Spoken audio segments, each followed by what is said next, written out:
தாவீதினுடைய பிறப்பு அது வந்து நிறைய விமர்சிக்கப்படுது, நிறைய விதங்களை சொல்லப்படுது. பொதுவாக அவரே வந்து என்னுடைய தாய் என்னுடைய பாவத்தில் கற்பத்தரித்தாள் அப்படிங்கிற மாதிரி சொல்லும் போதுலாம் அது நிறைய பேர் விமர்சிக்கிறாங்க. நீங்கள் அவருடைய இதை பற்றி நிறைய அனலைஸ் பண்ணியிருக்கீங்க, தாவீதுடைய பிறப்பை பற்றி. நிச்சயமா யூதர் அல்லாத ஒரு ஸ்திரீயினுடைய சந்ததியில நீங்க வர்றீங்க, ரூத் மோவாபிய ஸ்திரீ. ஆமா, ஓகே. ஆகவே இத காரணம் காட்டி நீங்க இந்த பதவியிலிருந்து விலகணுங்கிறாங்க. ஓ, ஓகே. நாட்கள் உருண்டோடியது, 8வது பிள்ளை பிறந்துச்சு. இந்த 8வது பிள்ளையை அவன் நேசிக்கவில்லை. தகப்பன் முடிவு பண்ணினால் முடிவு பண்ணினது கண்ணோட்டத்துல தான் பாவத்தில் என் தாய் கற்பம் தரித்தாள் என்று சொல்லுகிறான். ஆகவேதான் சங்கீதங்களில பல சங்கீதங்களில பாத்தீங்க அப்படின்னா இதை வெளிப்படுத்துகிற பல பதங்களை தாவீது பயன்படுத்துகிறார். 22ஆம் சங்கீதம் 10வது வசனத்துல உண்டு. அவருக்கு வந்து அந்த வேதனையை தான் அவர் வேதனையை தான் வெளிப்படு சங்கீதங்களிலே அவர் சொல்லுவதற்கும் அதுதான் காரணம். ஏன் இந்த தாவீதுக்கு ஆடு மேய்க்கிற வேலையை கொடுத்தாங்க தெரியுமா?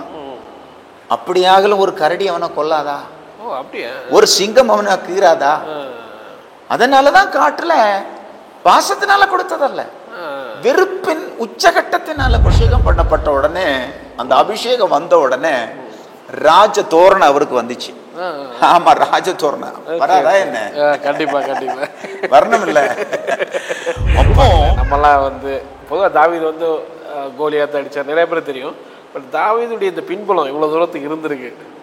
ஸோ அங்கே அன்னைக்குள்ள ஜனங்கள் கூட இந்த சபிக்கப்பட்டவன்னா 8வது பிள்ளை சபிக்கப்பட்டவன் தாவீது அப்படிங்கிற மாதிரி சொல்கிற அளவுக்கு இருந்த ஒரு ஆளை வந்து கர்த்தரை வந்து ராஜாவாக மாற்றி. டாக்டர் ஜெய்சிங்ராஜ் அவர்கள் எழுதி வெளியிட்டுள்ள இறந்த பின் ஆத்மாவின் நிலை என்ற புத்தகத்தை பெற்றுக்கொள்ள 9443882459 என்ற எண்ணிற்கு வாட்ஸ்அப் அல்லது கால் செய்யலாம். இந்த புத்தகம் அமேசானிலும் உண்டு.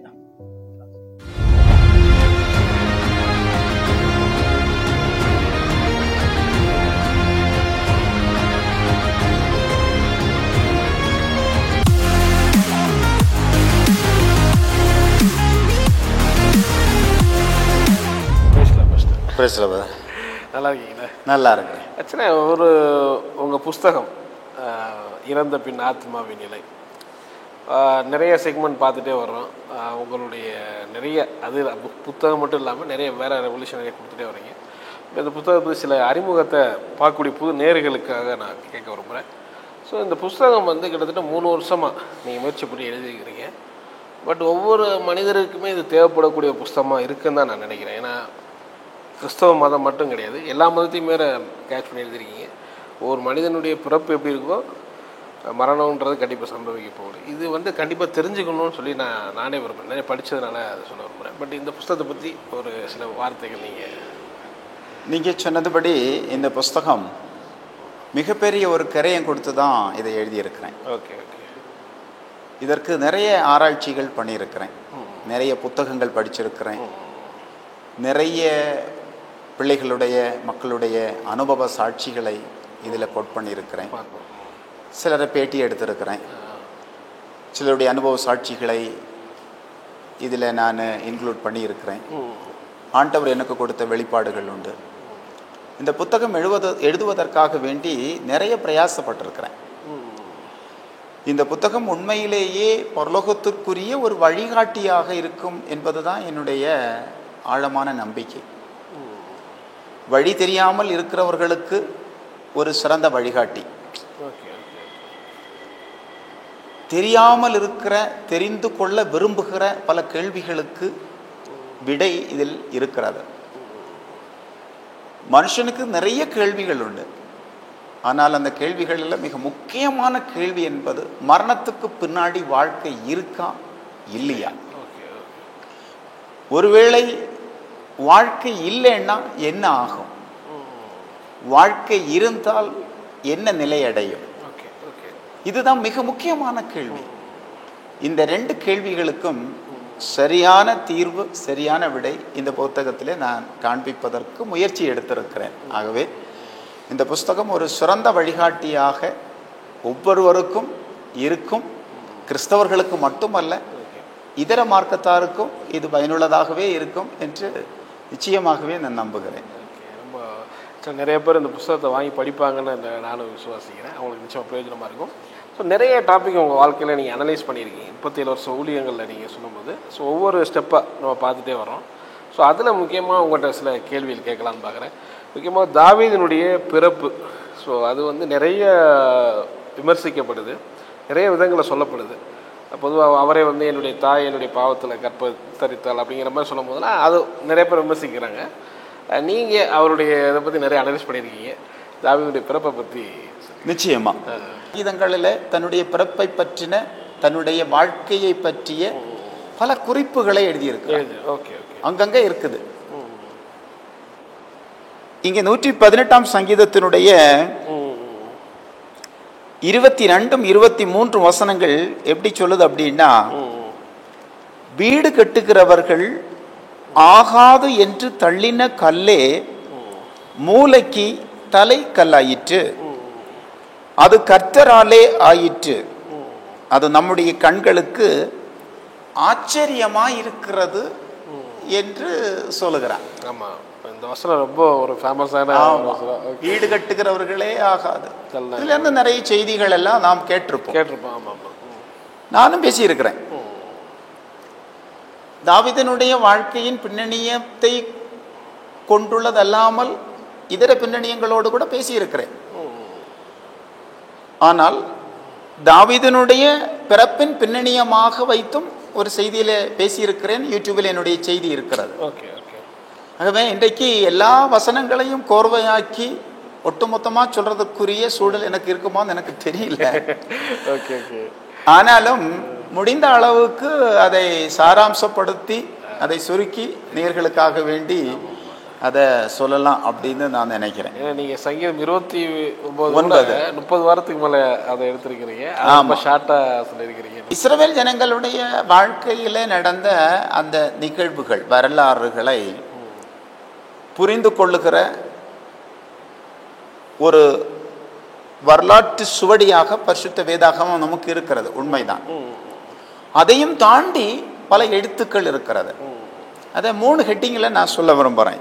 ஒன்று என்ன அப்படின்னா, தி ஓரல் ட்ரெடிஷன் ஆஃப் ரபீஸ், ரபிமார்களுடைய அந்த வாய்மொழி பாரம்பரியம், ரிட்டன் பாரம்பரியம் அல்ல, வாய்மொழி பாரம்பரியம், ஜெனரேஷனுக்கு ஆஃப்டர் ஜெனரேஷன் கைமாறுகிற பாரம்பரியம் ஒன்று இருக்கிறது.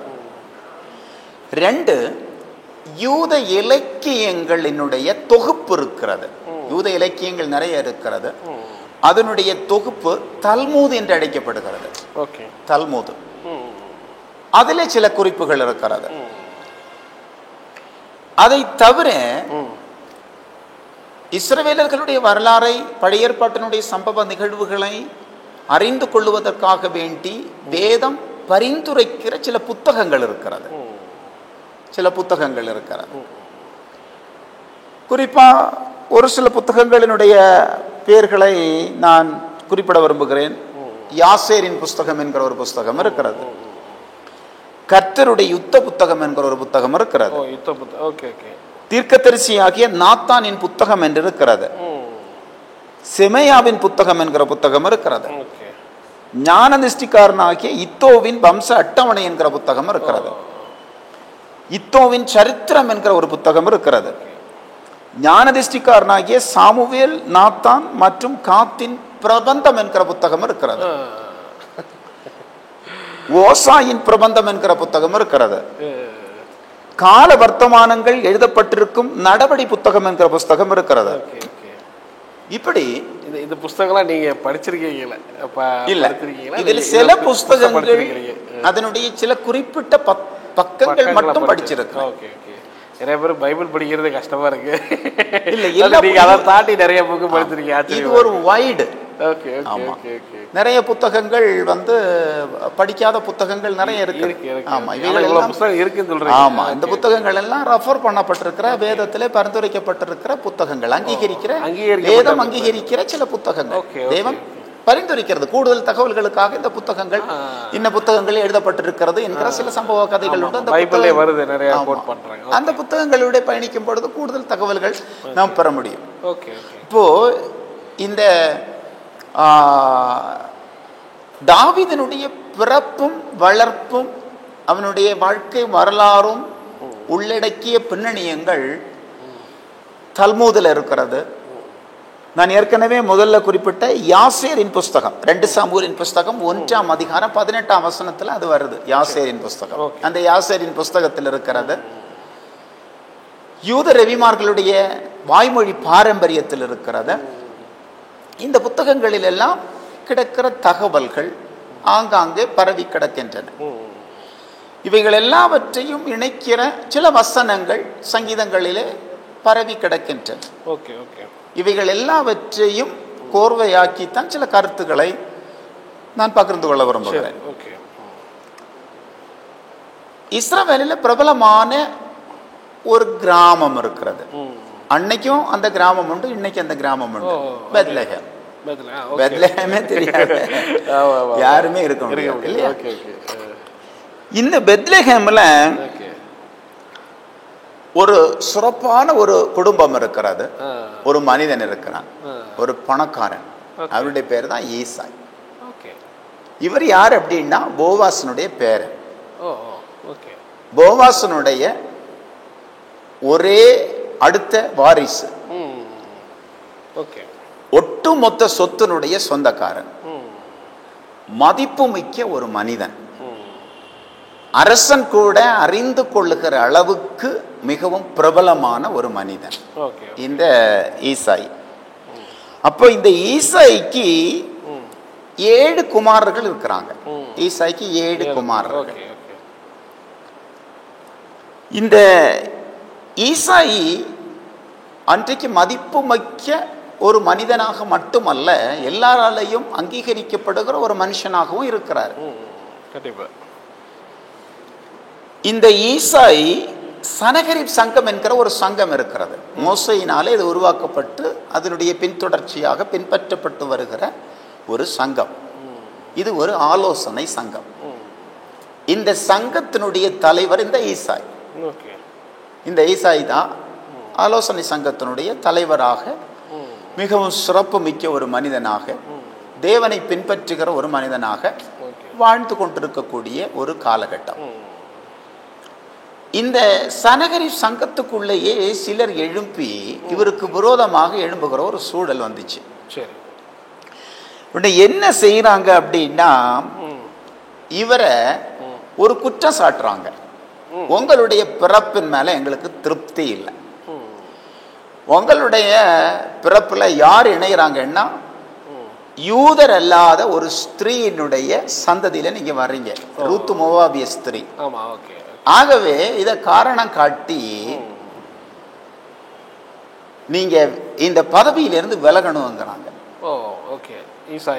ஆமா, நிர்பந்தத்தின் நிமித்தம், கட்டாயத்தின் நிமித்தம் இந்த பதவியிலிருந்து அவர் விலகிறார். அது முதல் அவருடைய சறுக்கல். இரண்டாவது சறுக்கல் என்ன அப்படின்னா, யூத பாரம்பரியத்தில் வராத ஒருவரை நீ எப்படி கணவனாக அங்கீகரிக்கலாம், நீ ஏற்றுக்கொள்ளலாம் அப்படின்னு சொல்லி தன்னுடைய மனைவியையும் பிரிச்சு வைக்கிறாங்க. அப்போ இது அவருடைய வாழ்க்கையில் வந்த இரண்டாவது சறுக்கல். இப்படிப்பட்ட ஒரு சூழல் நிலவி கொண்டிருக்கக்கூடிய அந்த காலகட்டம். இந்த காலகட்டத்தில் இவருக்கு அது ஒரு பெரிய அவமானம், பெரிய வருத்தம். இவர் ஒவ்வொரு நாளும் யோசிக்கிறார். சனகரி சங்கத்தினுடைய அந்த மனைவியை இழந்ததை விட, மனைவியை விட்டு பிரிஞ்சதை விட அவர் ரொம்ப வருத்தப்படுகிற ஒரு காரியம் என்ன அப்படின்னா, தன்னுடைய இழந்த பதவி எப்படி ஆகலும் திரும்ப பெறணும் அப்படின்னு அதை யோசிக்கிறார். இப்போ யோசிக்கும் பொழுது அவருக்கு ஒரு தந்திரமான ஒரு யோசனை அவருடைய சிந்தையில உதிக்குது. என்ன அப்படின்னா, தன்னுடைய வீட்டில் அடிமை பெண்ணாக இருக்கக்கூடிய ஒரு பெண் இருக்கிறான். அன்றைக்கு அடிமை பெண்கள் கானானிய பெண்களாக இருப்பாங்க.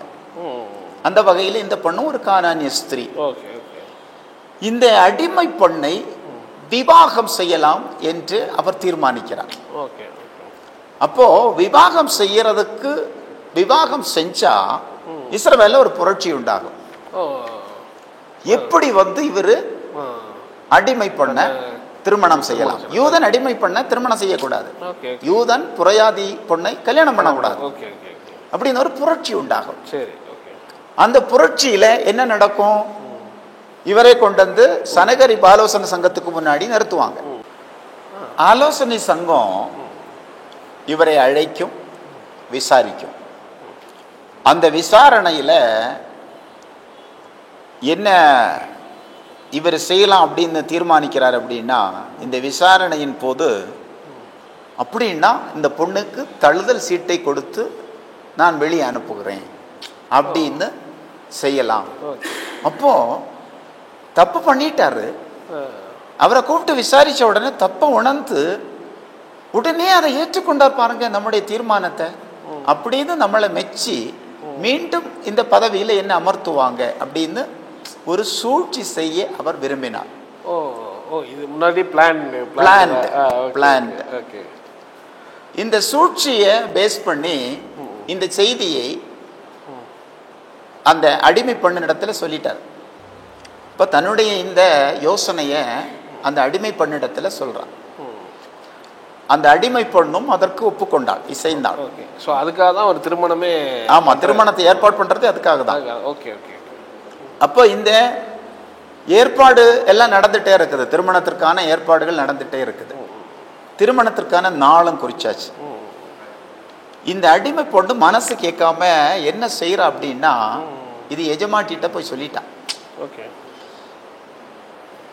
ஈசாயினுடைய மனைவி எப்படியாக இதை முறியடிக்கிறதற்கு அவள் ஒரு சூழ்ச்சி செய்தாள். அவன் என்ன செய்யறா அப்படின்னா, இந்த அடிமை பெண்ணினுடைய வஸ்திரத்தை வாங்கி தரித்து கொண்டு அன்று ராத்திரியிலே, திருமணம் எல்லாம் ராத்திரி தான் நடக்குது, முகம் மூடி இருக்கும். முகம் மூடி இருக்கும். யாக்கோபனுடைய வாழ்க்கையிலே இருந்து நாம் அதை அறிந்து கொள்ளலாம்.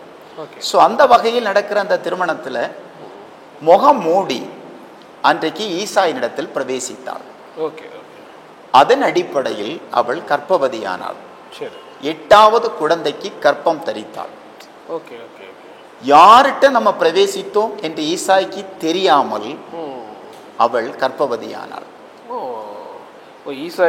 ஈசாய்க்கே தெரியாது நம்ம யாரிடத்துல பிரவேசிச்சோம். அவள் நினைச்சது அந்த அடிமை பெண். ஆனால் தன்னுடைய உண்மை மனைவியிடத்துல தான் பிரவேசித்தாள் என்கின்ற, பிரவேசித்தேன் என்கின்ற அந்த செய்தி அவளுக்கு தெரியாம இருந்துச்சு. ஈசாய்க்கு தெரியாது.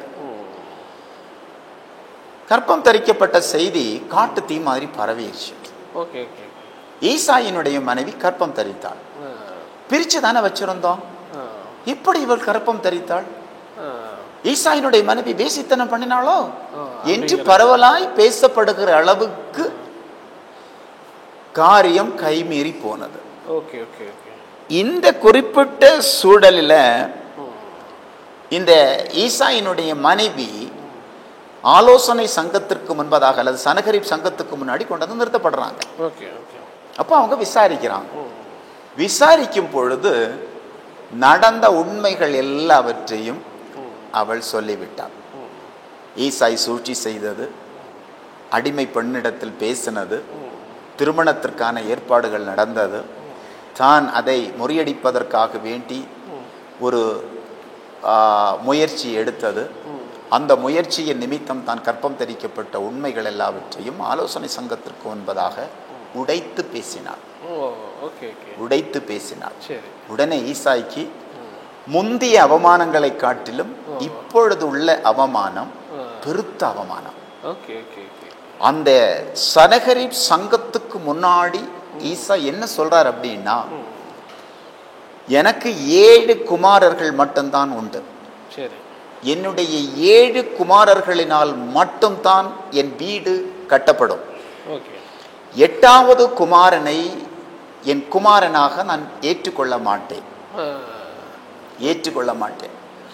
8வது குமாரன் அடிமையிலும் அடிமையாக வளர்த்தப்படுவான் என்று, என்னுடைய 8வது குமாரன் அடிமை என்று அவன் பிரகடனம் செய்தது மட்டுமல்ல, அவமானத்தை எனக்கு உண்டாக்கி தந்த என்னுடைய 8வது குமாரன் இஸ்ரவேலிலே தள்ளப்பட்ட கல்லாயிருக்கும் என்று பிரகடனம் செய்கிறான். தள்ளப்பட்ட கல்லாய் இருக்கும் என்று ஈசாயினுடைய வாயிலே வந்த வார்த்தை. அவன் அதை பிரகடனம் பண்ணுகிறான். நாட்கள் உருண்டோடியது. 8வது பிள்ளை பிறந்துச்சு. இந்த 8வது பிள்ளையை அவன் நேசிக்கவில்லை. தகப்பன் முடிவு பண்ணினால் முடிவு பண்ணினதுதான். ஆகவேதான் இந்த கண்ணோட்டத்திலே தான் 51ஆம் சங்கீதத்தில் தாவீது பாடுகிறார், துர்க்குணத்தில் உருவானேன், என் தாய் என்னை பாவத்தில் கற்பம் தரித்தாள். ஒருவேளை சரியான பர்சன் தான் அவ பிரவேசித்தாள், உண்மைதான். ஆனாலும் அவள் செய்தது தவறு. தன்னுடைய கணவனுக்கு தெரியாமல் அவள் கற்பம் தரிப்பதற்கு ஏதுவான உறவு கொண்டது, அது தவறு. அந்த கண்ணோட்டத்தில் தான் பாவத்தில் என் தாய் கற்பம் தரித்தாள் என்று சொல்லுகிறார். ஆகவேதான் சங்கீதங்களில பல சங்கீதங்களில பாத்தீங்க அப்படின்னா இதை வெளிப்படுத்துகிற பல பதங்களை தாவீது பயன்படுத்துகிறார். 22ஆம் சங்கீதம் 10வது வசனத்துல உண்டு. அவருக்கு அந்த வேதனையை தான் வெளிப்படுத்துறார். 71ஆம் சங்கீதத்தினுடைய சில வசனங்களில நீங்க பாத்தீங்க அப்படின்னா 71ஆம் சங்கீதத்தினுடைய சில வசனங்களில, என் தாயின் கற்பத்தில் உற்பவித்தது முதல் உம்மால் ஆதரிக்கப்பட்டேன், என் தாயின் கற்பத்திலிருந்து எடுத்தவர் நீரே, எப்பொழுதும் உம்மை துதிப்பேன் என்று சொல்லுகிறார். நீர் இல்லைன்னா என் தாயினுடைய கற்பத்திலிருந்து நான் வந்திருக்க முடியாது என்கின்ற அந்த வார்த்தைகளை எல்லாம் தாவீது வெளிப்படுத்துகிறார். வளரும் பொழுதும் கூட பாத்தீங்க அப்படின்னா ஒரு அடிமையா தான் அவரை வளர்த்துறாங்க. ஒரு அடிமை. இஸ்ரவேலில ஒரு தலைவன், வீட்டினுடைய தலைவன் ஒரு முடிவெடுத்தால் குடும்பத்துள்ள எல்லாரும் அதை அங்கீகரிச்சு ஆகணும். ஆகவே ஈசாய் எடுத்த அந்த தீர்மானத்தை மனைவி அங்கீகரிக்க வேண்டி ஒரு நிர்பந்தத்திற்கு தள்ளப்படுகிறாள். தன்னுடைய சகோதரர்கள் தள்ளப்படுகிறாங்க. அவனுக்கு அவனுடைய குடும்பத்துல, தாவீதிற்கு அவனுடைய குடும்பத்துல சரியான அங்கீகாரம் கிடைக்கல. பொதுவா இஸ்ரவேலுடைய கலாச்சாரத்தின்படி என்ன செய்வாங்க அப்படின்னா, முதல் தகப்பன் சாப்பிடுவார், அதற்கு பின்பு மனைவியும் பிள்ளைகளை சாப்பிடுவாங்க, அதற்கு பின்பு வேலைக்காரன் வேலைக்காரிகள் சாப்பிடுவாங்க, கடைசியில அடிமைகள் சாப்பிடணும். ஈசாயினுடைய வீட்டில் தாவீதுக்கு போடப்பட்டிருந்த அந்த சீற்று எங்க இருக்குதுன்னா அடிமைகள் தங்குகிற இடத்துல இருந்துச்சு. இப்போ கடைசி சாப்பாடு தான். பல சந்தர்ப்பங்களில் பந்தி நடக்கும், வீட்டுல விருந்துகள் நடக்கும். ஆனால் ஒரு நாள் கூட அந்த குடும்பத்தில் அவன் சரியாய் பந்தி அனுபவிக்க முடியாத நிர்பந்தத்திற்கு அவன் தள்ளப்பட்டிருக்கிறான். கடைசியில் அடிமைகளோடு கிட்ட சேர்ந்துதான் அவன் சாப்பிட முடியும். இத்தருணத்துல தான் பார்த்தீங்க அப்படின்னா பல முறை உணவிலே எனக்கு கசப்பு கலந்து கொடுத்தார்கள் என்கின்ற ஒரு பதம் வருகிறது. 69ஆம் சங்கீதத்தில் நினைக்கிறேன் அந்த பதம் வருகிறது.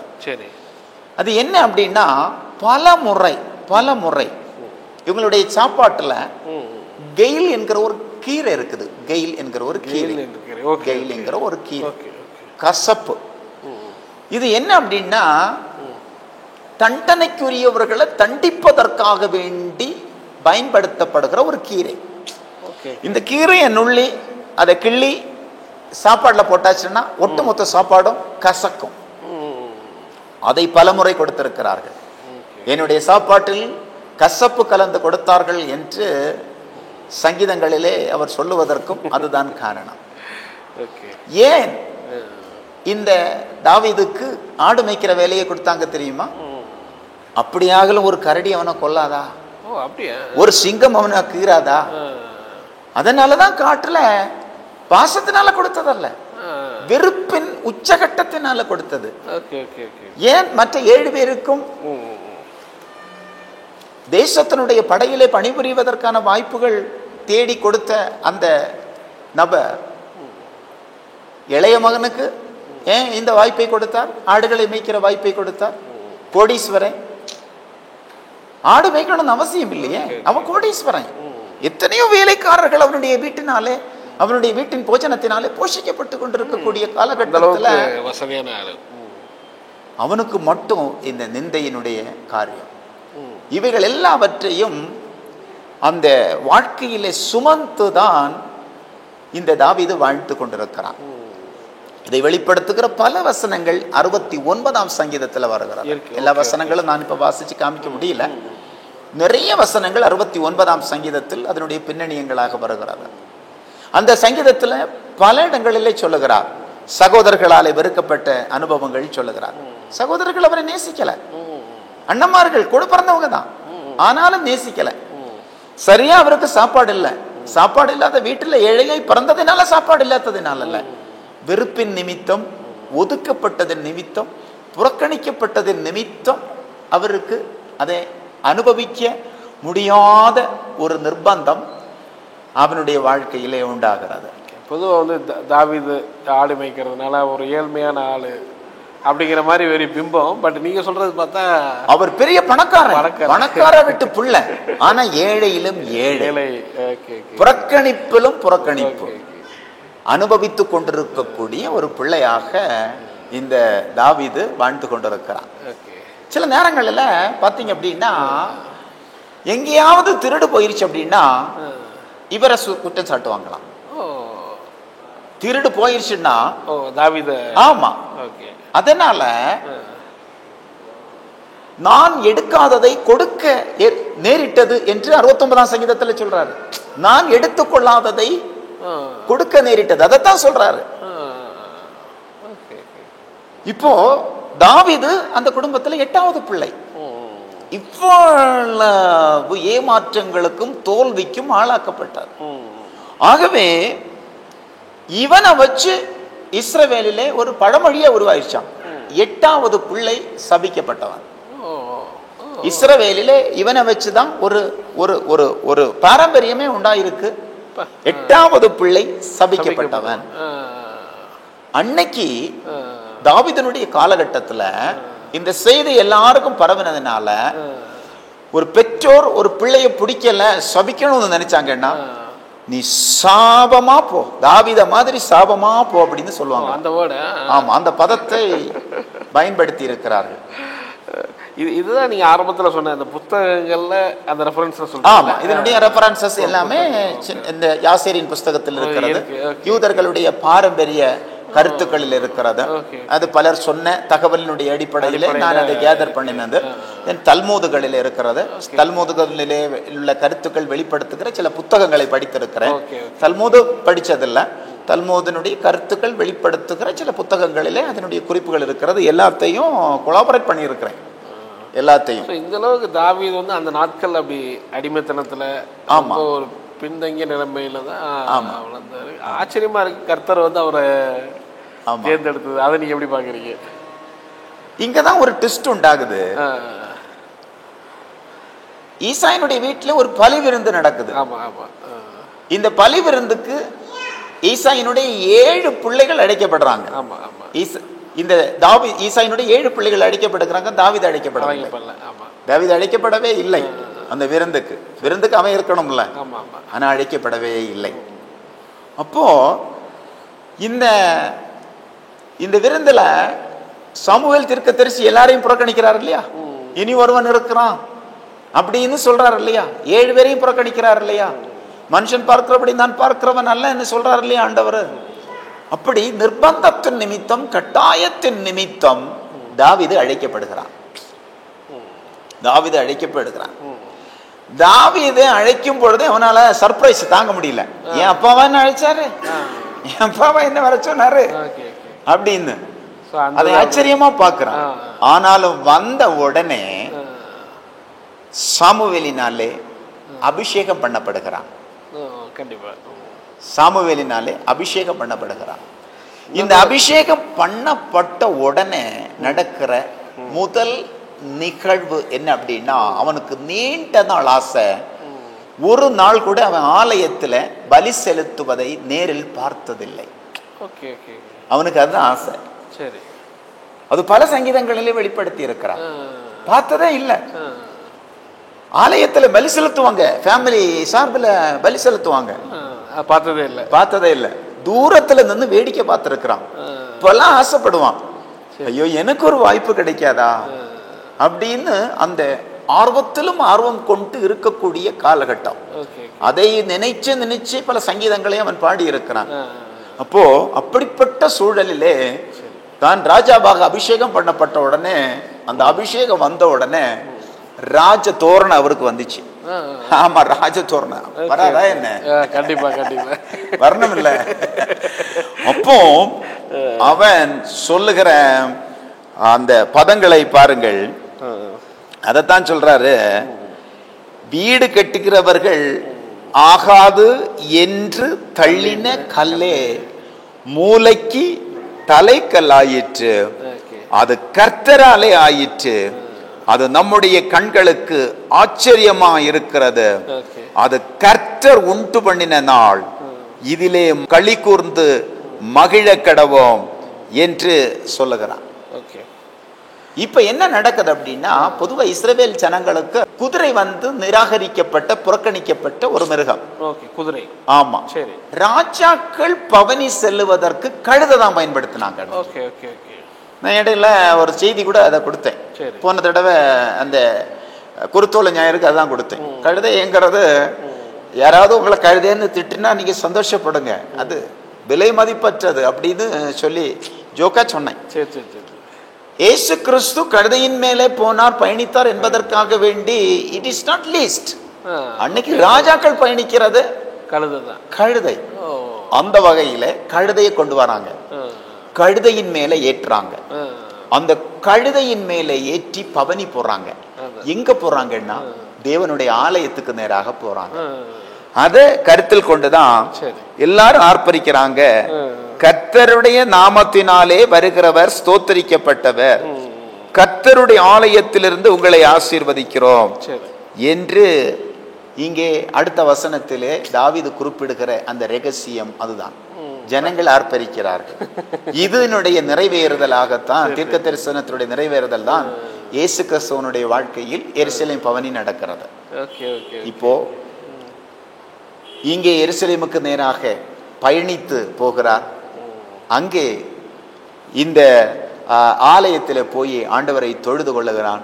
தன் அபிஷேகம் பண்ணப்பட்டதற்கு பிறகு முதலாக அவன் சொன்ன வார்த்தை என்ன அப்படின்னா, கர்த்தருடைய நாமத்தினாலே வருகிறவருக்கு கதவுகளை திறவுங்கள், வாசல்களை திறவுங்கள் என்கிறது தான்.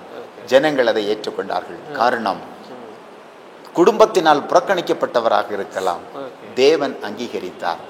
ஆகவே சனகரின் ஆலோசனை சங்கத்திற்கு முன்னாடி ஈசாய் சொன்னார், என்னுடைய 8வது பிள்ளை புறக்கணிக்கப்பட்ட கல்லாக, தள்ளப்பட்ட கல்லாக இருக்கும் அப்படின்னு சொன்னார். அதைத்தான், அந்த வார்த்தையைத்தான் பயன்படுத்தி தாவீது சொல்லுகிறார், வீடு கட்டுகிறவர்கள் ஆகாது என்று தள்ளின கல்லே மூளைக்கு தலைக்கல் ஆயிற்று, இது கர்த்தராலே ஆயிற்று, இது மனுஷனுடைய கண்களுக்கு ஆச்சரியமா இருக்கிறது.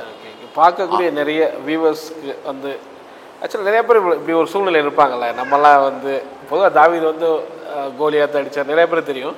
பட் தாவீதுடைய இந்த பின்புலம் இவ்வளோ தூரத்துக்கு இருந்திருக்கு. ஸோ அங்கே அன்னைக்குள்ள ஜனங்கள் கூட இந்த சபிக்கப்பட்டவன்னா 8வது பிள்ளை சபிக்கப்பட்டவன் தாவீது அப்படிங்கிற மாதிரி சொல்கிற அளவுக்கு இருந்த ஒரு ஆளை வந்து கர்த்தரை வந்து ராஜாவாக மாற்றிருக்காரு. ஆமாம். ஸோ இன்றைக்கி பார்க்கக்கூடிய வியூவர்ஸும் அந்த மாதிரி நிறைய சூழ்நிலைகளில் ஆமாம் இருக்கலாம். அவங்களுக்கு மனுஷர்களுடைய பார்வையில் யார் புறக்கணிக்கப்பட்டாலும், வெறுக்கப்பட்டாலும், ஒதுக்கப்பட்டாலும் கர்த்தருடைய பார்வையில் விலையேற பெற்றவர்கள். கர்த்தர் ஒருவனை அங்கீகரிக்க வேண்டும் என்று நினைத்தால் அங்கீகரித்ததுதான். என்னுடைய 8வது பிள்ளை சாபத்திலும் சாபமாயிருக்கும், அடிமையிலும் அடிமையாயிருக்கும், தள்ளப்பட்ட கல்லாயிருக்கும் என்று சொன்ன ஈசாய்க்கும் அடுத்த அரசன் தாவீது தான், இல்லையா? அவன் அரசன்னா அதுக்காக வேண்டி நீ அடிமைன்னு சொல்ல முடியாது, இல்லையா? அரசனுடைய உத்தரவுக்கு கீழ்ப்பட்டே ஆகணும், தகப்பனாகட்டும் தன் சகோதரர்களாகட்டும், இல்லையா? ஒரு காலத்துல அந்த கோலியாத்தை மீட் பண்றதுக்காக வேண்டி போகிற சந்தர்ப்பங்கள்ல உனக்கு ரொம்ப திமிரன்னு திட்டுனாங்க சகோதரர்கள், இல்லையா? அவங்களுக்கும் இப்போ தாவீது தான் அரசன். அடிமையா இருந்தவன் அரசனாக மாறினான். நம்முடைய தேவன் ஆகாது என்று தள்ளப்பட்ட கல்லையே மூளைக்கு தலைக்கல்லாக மாற்ற வல்லமையுள்ள ஒரு ஆண்டவர். ரொம்ப நன்றி பாஸ்டர். ரொம்ப அழகாக இந்த தாவீதுடைய பிறப்புலேருந்து சொல்லி பலருக்கும் ஒரு விசுவாசத்தை தூண்டும் விதமாக இருந்துச்சு. ரொம்ப நன்றி பாஸ்டர். ரெவரண்ட் டாக்டர் என் ஜெய்சிங் அவர்கள் எழுதி வெளியிட்டுள்ள இறந்த பின் ஆத்மாவின் நிலை என்ற புத்தகத்தை 9443882459 நம்பருக்கு வாட்ஸ்அப் மூலமாகவும் கால் செய்து பெற்றுக்கொள்ளலாம். அமேசானிலும் உண்டு. உங்களுடைய ஈடன் டிவி பைபிள் ரிவ்யூ சேனலில் உங்களுடைய சாட்சிகளும் உங்களுடைய ஊழிய அனுபவங்களும் வர விரும்புனீங்க அப்படின்னா இந்த வாட்ஸ்அப் நம்பருக்கு கான்டாக்ட் பண்ணுங்கள். 8428196238. நீங்கள் ஊழியராக இருக்கலாம், விசுவாசிகளாக இருக்கலாம். நிச்சயமாக உங்களுடைய அனுபவங்களை ஷேர் பண்ணுங்கள். இது பலருக்கும் விசுவாசத்தையும் பக்தி விருத்தியும் தூண்டும்ங்கிறது எந்த சந்தேகம்.